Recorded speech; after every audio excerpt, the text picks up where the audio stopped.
Yeah, when finding who the champion is, if you look to the left, you don't see a leader. You look to the right, you don't see a leader. There's a strong chance you look in the mirror, you're going to find that champion.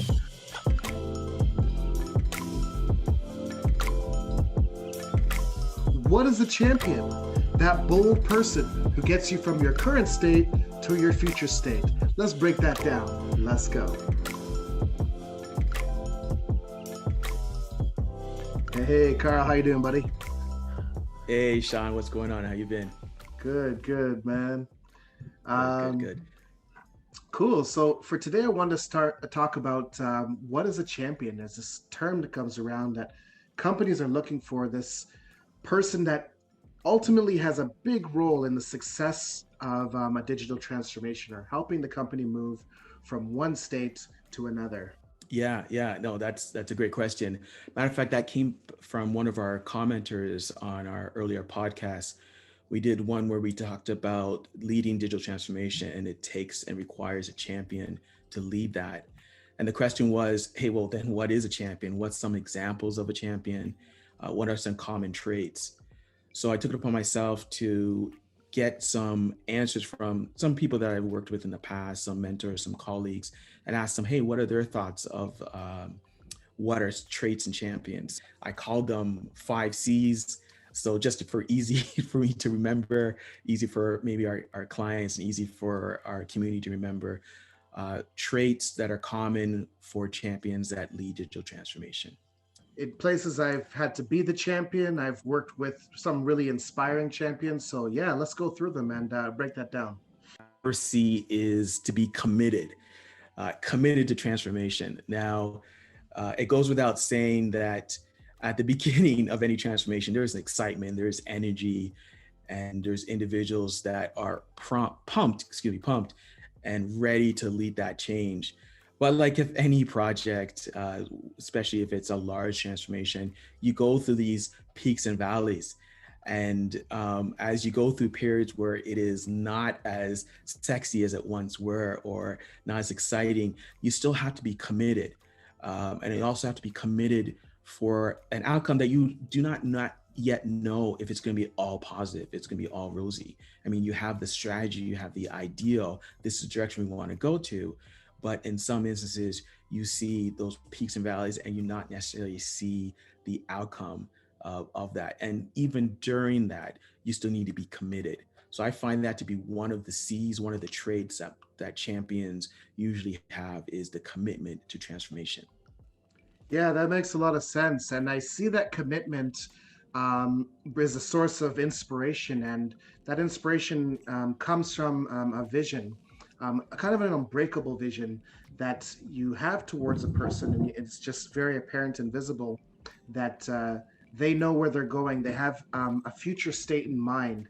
And it's sometimes polarizing, sometimes it's a brave and bold vision that can be polarizing. I think of Elon Musk 10 plus years ago talking about the transformation of electronic vehicles. Most people said it's going to be too expensive, the infrastructure is not there. There was a plethora of reasons why it couldn't happen, but his vision has been and continues to be unbreakable and just way into the future. So my second C is collaborative. So able to have a collaborative approach and be able to work with multiple individuals that could be involved throughout the digital transformation change. Now, it's obvious they work with the people that are going to be responsible, accountable to either evoke the change, operate that change, see that change through. But I would argue that you also need to have plenty of collaboration with individuals that are maybe the further down the line. They may not be directly impacted, but they should be informed. They should be consulted and be advised that this type of change is occurring. We're hoping we have your support, and this is what it could possibly mean to you, even though you're not directly impacted. Here is how it could impact you in other ways. Now, I've seen in the past where the wrong individuals were included, and the right individuals that should have been part of the conversations were excluded, and it leads to unforeseen results. As you can imagine, it causes a lot of rework and could detriment the outcome, slow down the outcome and detriment the outcome of the transformation. So collaboration with all involved is quite critical. Oh, absolutely. Yeah. And it's one thing to speak of the change or the future, but by collaboration, I see it as being visible, being in there in the trenches, solving the problems, testing outcomes, and being able to admit when we have to revise what the future looks like, or how, in fact, we get there. And that only Yeah. comes from collaboration, rolling up our sleeves and being part of the transformation itself. One example that really inspired me, just social media. Mark Zuckerberg, Mm, one talented developer, and he's definitely learned how to be on the front lines as both a developer and a leader to the world, really. And making adjustments and changes on how, be it the wall or various aspects or functions within Facebook, have emerged over the year. And it's really been the most visible platform of social media, this vision of social media. And it's all because mm, he collaborated with people, built a team, and has been responsive over this long period of time to the needs of the people, privacy concerns, legislative concerns, politics, people, and overall business demands. So, yeah, that collaborative approach is really invaluable to strengthen yourself as a champion. yeah, well said, well said. Ironically, the next C is something that you just mentioned. So I'm calling it concerned, right? So you need to be concerned with your colleagues and the stakeholders. So going through a transformation change is not always easy. So you heard me mention earlier, there's always excitement at the beginning and that spark and there's that energy. But in some cases, there's not. So you need to be empathetic of the individuals that are going through the change, that they don't quickly buy in, right? So you have your the adopters that are on board and they can help lead change, but that maybe is 10 to 25%. There's this large amount of close to 50% of people where they go through this cycle of change, they're not yet fully committed or on board. They may need more discussions and more support on why the change is necessary, why it's required, or they want to see early wins. They want to see, hey, we've seen some positive impacts, so now I'm on board.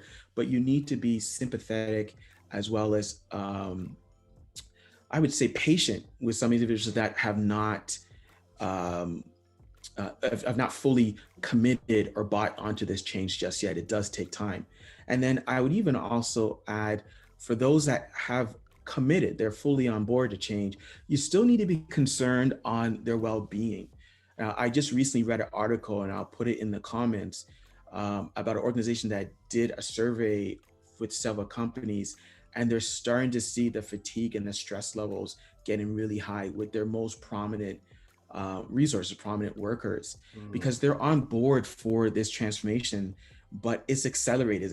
I'm using the quotes, accelerated transformation, because they have to, because of obvious reasons. We're in this pandemic. Workers are going to get burned out. So you need to be concerned and be aware that making this change does take a toll. And so a good champion has that trait where they can recognize if there needs to be a common break, and sometimes there need to be, as how well are they managing this change throughout the digital transformation. Yeah, no, it brings up a really good point. And we used to have a saying with my buddies. We say, check your six, and Yeah. check behind you, or check your rear view mirror. And being empathetic, concerned about the people, the stakeholders, leads to a deep understanding of the blind spots or the risks that might occur, especially if your transformation, if you're championing a cause that might take 3 4 years. Change fatigue is real, where people might lose faith over a while, or they themselves have to sacrifice so much for a vision that's going to take another couple of years to materialize. Um, or even from earlier, I was mentioning, you know, legislative changes or risk of privacy concerns.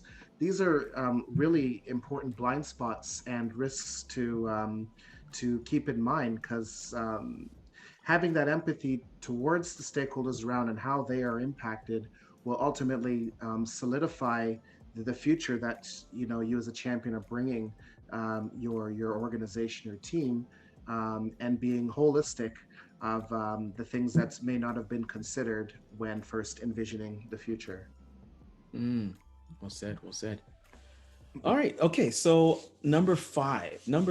Wait, am I number five or number four? I think I'm For on number four. Four C's on the fourth C. Okay.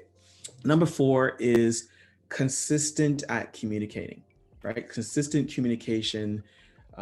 There is nothing that would destroy a project faster than the lack of communication, the change in frequency of communication. You may be looked upon as someone that's not committed as you once were because you're not communicating about status updates or changes. It's important that you are really good at bottom up communication. So, giving feedback to leaders from the users, from customers that are experiencing this transformation. You have to get really good at giving good and positive and negative news about the transformation and be honest about that. Then, of course, top down, not every time a leadership can be part of the conversation, communication that you're having with the team if you're leading transformation. So it's important that you also give from leadership any decisions that has to be made. And sometimes you can be creative with that type of communication. So I, in the past, have used vision boards. I was working with a team that for a very long transfer, it's about a 3-year transformation change. And at the beginning, there was excitement. Like I keep referring to this, there's always excitement at the beginning. And so we did this vision board, and it was basically different phrases and words that we want to see.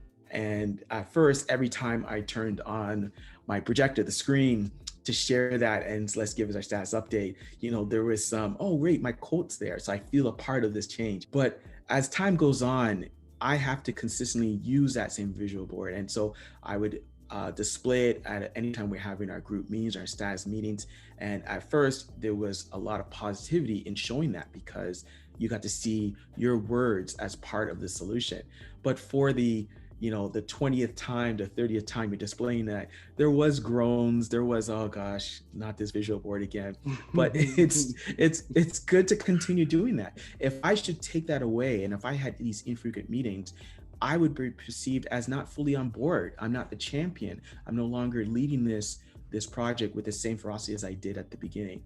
So the key thing is to communicate often, and communicate well, and maybe be creative with that. And yes, you will get yes, Carl, you've already said this 3 times, but communicate. Incredible, effective. Oh yeah, I couldn't agree more. It's probably the most powerful vehicle in the success over the long term that a champion has. I find it like has a snowballing effect, and it allows the people that are following in the change to be armed, almost like soldiers. So let me explain what I mean by that. When you're celebrating a quick win or a success, part of a long journey, you're equipping the people not only with their admiration for you as the champion, but also things that are meaningful to them that they can go and further justify to people. Why am I supporting a cause where there's been no example? Well, it will enable us to save money. It'll enable us to work from home. We've been able to do X. The more you can communicate and give people tidbits of information that are meaningful to their day to day, it further cements their energy towards the future, right?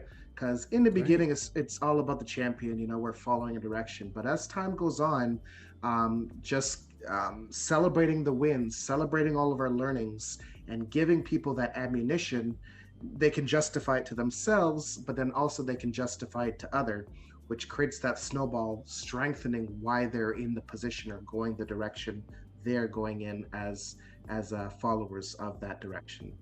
Awesome. All right, so we're at number 5, and this one is no doubt another C, but it wasn't as easy to come up with the title. So I use continuously improve, right? Well, no surprise there, but it's basically leading by example.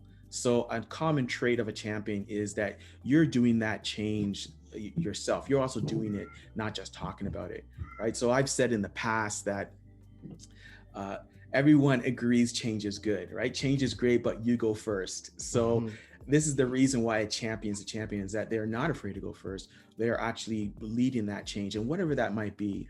In some instances, it's to be a little bit more innovative than maybe the users. And matter of fact, I reached out to my colleague to give me what her definition of a champion, and she gave me a few components. I'm going to read out a quote from her. Her name is Cassandra's a colleague I worked with in the past. And she says, a champion to lead change is an open-minded leader who demonstrates genuine curiosity about process and what is possible. They embrace looking outside the box and encouraging diversity of thought. They empower people to make the unencumbered necessary changes that will improve the process, products, and service. They advocate for and expect an improvement process that is focused primarily on meeting the customer's needs and wants. They're not afraid to ask that, encouraging deeper thinking about existing problems, and they invest in teaching people how to think differently about their problems. It's very well said. A lot of those components in there is a true example of a champion that's leading by example. They're not afraid to ask the question, and when they hear the response, which it's always been done that way, they're able to circumvent that and think of a solution that's going to excel the transformational change. They're also looking for other champions, right? You and I know we've been part of many sessions where our goal is to find other champions that have these traits, these 5 C's that we're mentioning. And so that when there's a transition from a project mode to operation mode, there's individuals that can take this on. So what are your thoughts on that? I think first kudos to Cassandra. Yeah, she explained it just eloquently. It makes a lot of sense. As I hear that and I think about continuously improving, the desire to continuously improve for me comes from that spot of self-reflection and almost a humility to critically look at the way we're doing what we're doing, and the motivation to do better the next day and do better, even in spite of little successes. And eventually, those just critically evaluating the way we do what we do and the humbleness to take in feedback from others and evaluate, it just creates a positive momentum where continuous improvement becomes a moving engine as part of the change. I look at Kobe Bryant, for example. He was already a champion with Shaq, and there was a period of time where it's like, well, Shaq was the man, and Kobe was the side player, but he was focused on building his own legacy in addition to what he's already accomplished, and becoming his own champion and maintaining that vision and fighting hard, continuously improving. And eventually he was able to build and have a team centered around his skill set and build another championship level team without Shaq. So that continuous improvement, that becoming a leader, that self-reflection and humility helped round out his game, and rounds out a lot of people's game, and really fills in what continuous improvement and the power of it has over driving that future. So I agree. Black Mamba. I agree, man. yeah. Love it. All right, so those are the 5 C's. What's your thoughts? If you have any other traits that you think are common part of a champion that leads digital transformation, please leave some comments below. Would love to read them. I mean, I know there's a variety of different examples, but those are the ones that are more meaningful to us. Please let us know if there's any other ones that you think we should be including. All right. Coolio. All right, man. We'll talk to you soon, eh? All right. Take care. All right, man. Peace. Peace.